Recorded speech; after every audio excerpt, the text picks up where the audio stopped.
Don't you guys say shit. The Renaissance Fair is in town. Well, not town, but it's in the state.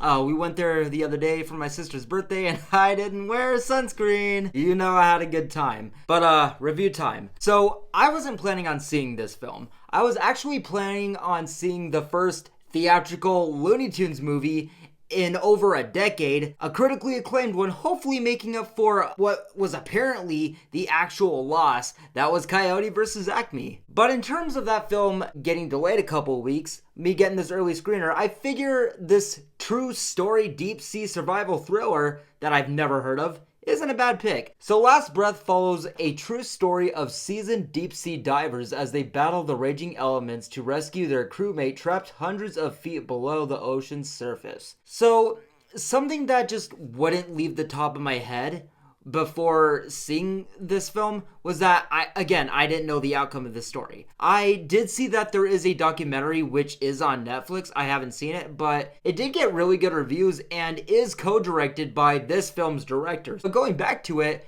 I haven't seen the doc. I haven't read the story. I don't know what became of this diver's fate, if he did make it out or if there were any complications that came with that. And I think that's a very fair and extremely important thing to have in mind when going into a film like this, a true story survival thriller. So I went into this one feeling pretty good. I went in blind, I went in tense, I went in mindful, I went in knowing what a survival thriller alone should generally deliver, should generally feel like, along with this film having that added touch of based on a true story.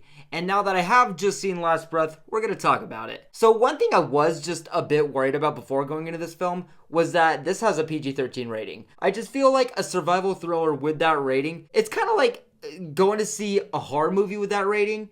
That's not really what you want with those types of films because it just puts limits on those films, I feel. And the best but very basic way I can say this is that this film opens up with a very melodramatic tone. It's very lighthearted tonally, doesn't set up a feeling of danger or fear or tension, and I know that this may sound just a bit nitpicky at first, as every film needs its setup, but with this film, again, being PG-13 and also only being, I think, like 85, 90 minutes as well, I was like, is this gonna be the heroic, inspirational type of true story? Which, like, fine, that's okay. But again, the runtime as well as rating already being big indicators for limitations, and with the tone of this movie so far, it just felt very safe. Like, almost family-friendly survival film, you know, those type of movies. Like something from Disney or some shit where it has the Disney production, but it's still PG-13. Or like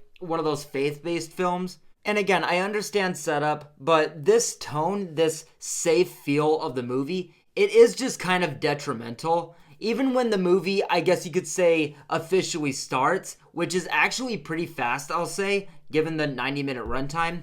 There just isn't anything interesting. Nothing that indicates the survival thriller theme or this film's main event. It's just cliched, plain, boring guys, people, in a melodramatic setup who eventually board a boat. And even following them aboard the boat in the beginning, leading up to, assumably, the film's big event, we're just watching them chill. Which, like, sure, the big thing hasn't happened yet, but the film felt like it didn't know what to do with these characters while waiting for that meat to come into the film. It felt like we were watching these characters wait until the big thing happens, kind of like we, the audience, were. I will say, though, as someone who loves sea movies, that's the first compliment I'll give the film. The sound of the ocean around the boat when we have that setting for the first time. I don't know how they filmed this, but as far as films taking place at sea, the first tease of that was captured solidly. Maybe even more than I've seen in some other films. It felt and sounded and looked believable enough, and that had me excited enough for the rest of the film once it got to that meat. Which, when you see these three people in this little cage going down into what's supposed to be the deep, it captured that tension. It looked like what I've seen as the deep sea in movies. It looked like the reason why the sea is such a popular fear, and the claustrophobic setting, along with the true story aspect of this film, added for effective and engaging tension. Though the cinematography in this film, once everything gets going, that just becomes a bit overstimulating. You name it. The film has found footage elements, computer footage, black and white footage, which I can understand how that can and should be used in a film like this, given its setting as well as creativity-wise in the deep-sea thriller aspects. But in this film's case, it just felt like quantity over quality. It shifts back and forth constantly to the point where it just grows tiresome. Sometimes during what would be a pretty effective scene, and it just breaks that streak, that momentum. Sometimes it works where, like, when the divers are on the ocean floor and you can't fucking see shit, then it'll cut to the guys on the ship watching everything from the computer and you're like, oh, okay, that's better. When they're down there, it doesn't exactly look like a deep sea thriller film. It just looks dark. Which, yeah, the ocean, I imagine, is fucking dark, but in a movie, you want to have some sort of cinematic way of displaying that, and this film just doesn't do that. And with a lot of this movie being set there on the ocean floor, it just doesn't deliver that experience that the film should. And the whole time I was watching, I just kept thinking to myself, this has so much potential to be a solid as a rock survival thriller.